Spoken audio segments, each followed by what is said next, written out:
Salve, salve, queridos alunos e alunas.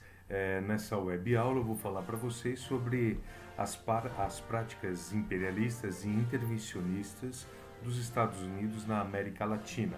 Lembrando vocês que a América Latina são todos os países do México para baixo. Pensando nessa prática imperialista e intervencionista, nós não podemos esquecer da chamada doutrina Monroe. Em 1823, o que nós vamos ter aí é o presidente James Monroe com a célebre frase "A América para os americanos", onde o objetivo era reduzir a interferência dos países europeus aqui na América Latina.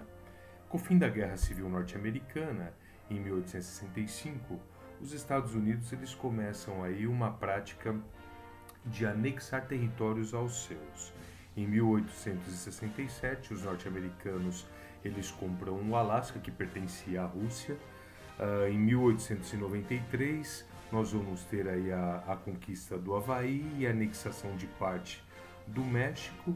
E em 1898, efetivamente, o Havaí vai ser anexado ao território norte-americano. Nós vamos ter essa política expansionista norte-americana levando aí os Estados Unidos a entrar em choque direto com a Espanha, que tinha ainda a posse das ilhas de Cuba e de Porto Rico aqui no continente americano. Os cubanos, que estavam lutando pela sua independência desde 1895, vão receber o apoio aí dos Estados Unidos. Em fevereiro de 1898, o navio norte-americano chamado Maine explode no porto de Cuba. Isso vai criar aí um clima de grande histeria favorável à guerra dos Estados Unidos contra a Espanha. Os norte-americanos também vão se apoderar da ilha de Guam e das Filipinas no Oceano Pacífico, de Porto Rico e do mar de Porto Rico, que está aí no mar do Caribe. Os norte-americanos também vão ocupar a ilha de Cuba entre 1899 e 1901, além de apoiar aí a independência de Cuba. Nós vamos ter nesse processo de intervencionismo, neocolonialismo, imperialismo norte-americano, a chamada Emenda Platy, que vai conceder aos Estados Unidos aí uma base na Baía de Guantánamo e o direito dos norte-americanos de intervirem nos assuntos internos de Cuba. Os norte-americanos eles vão ocupar Cuba novamente em 1906 e a Emenda Platy ela só vai ser revogada no ano de 1934, mas Guantánamo vai permanecer sob controle norte-americano até os dias atuais. Guantánamo é muito conhecida pois foi enviado para essa região, pois na ilha de Guantánamo, na ilha de Cuba em Guantánamo, na verdade, os norte-americanos têm uma prisão para onde são enviados aí os suspeitos de terrorismo no país. Quando nós tivemos os vários atentados que aconteceram nos Estados Unidos, os vários atentados terroristas que aconteceram nos Estados Unidos e esses terroristas foram presos, eles foram enviados aí para Guantánamo. O presidente Barack Obama, quando estava no poder, ele tenta aí fechar a prisão de Guantánamo e devolver a prisão e devolver essa região para os cubanos, mas não consegue. A partir do século XX, a partir de 1900, os norte-americanos eles vão iniciar inúmeras intervenções na América Central e nas várias ilhas aí do Caribe. Em 1903, os norte-americanos eles vão auxiliar o Panamá a separar-se da Colômbia. Em contrapartida, os norte-americanos ganham aí a permissão de dar continuidade à construção de um canal que ligaria o Oceano Atlântico ao Oceano Pacífico.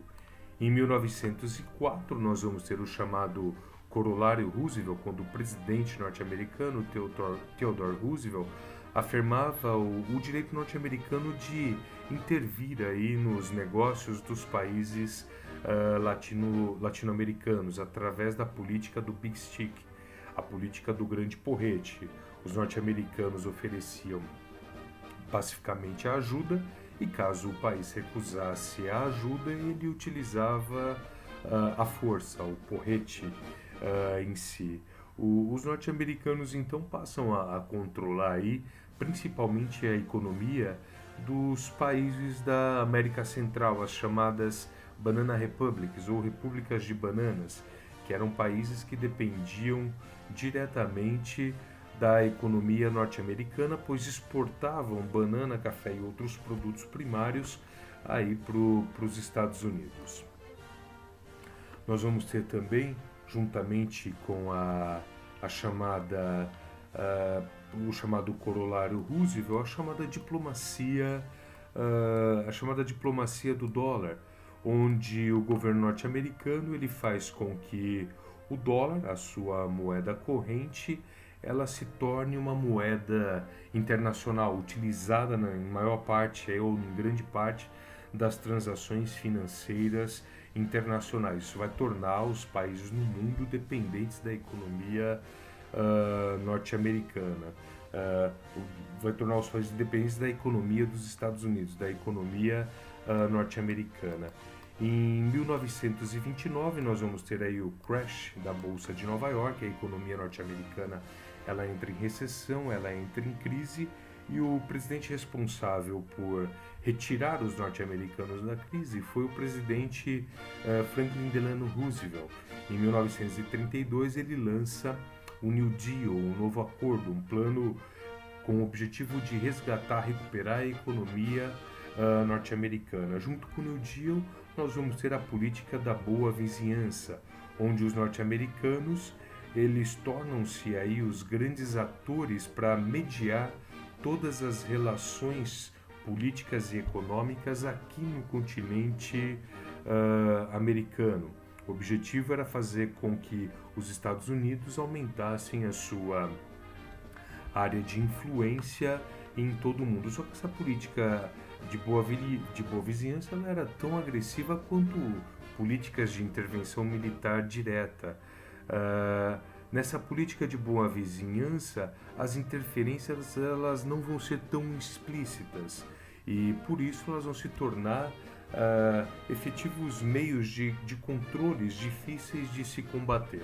Os norte-americanos controlam, só que você não consegue comprovar ou observar diretamente esse controle norte-americano sobre esses países, essas economias. Bem, queridos alunos e alunas, eu termino aqui essa web aula. Estudem e estudem.